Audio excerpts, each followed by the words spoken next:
Eto na ang mabibilis na balita sa bansa.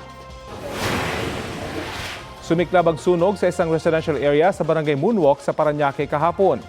Ayon sa Bureau of Fire Protection, umabot sa ikatlong alarma ang sunog na tumagal ng mahigit 4 na oras. 12 fire truck ang rumisponde para apulahin ang sunog. Walang naitalang sugatan o nasawi sa insidente. Nananatili sa evacuation center ang mga apektadong residente. Inaalam pa ang sanhi ng apoy. Hindi naman bababa sa 20 pamilya ang apektado matapos sumiklab ang sunog sa barangay 190 sa Pasay nitong Sabado.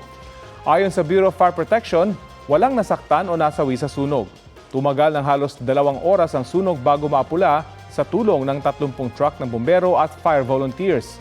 Inaalam pa ang sanhi ng apoy at halaga ng pinsala.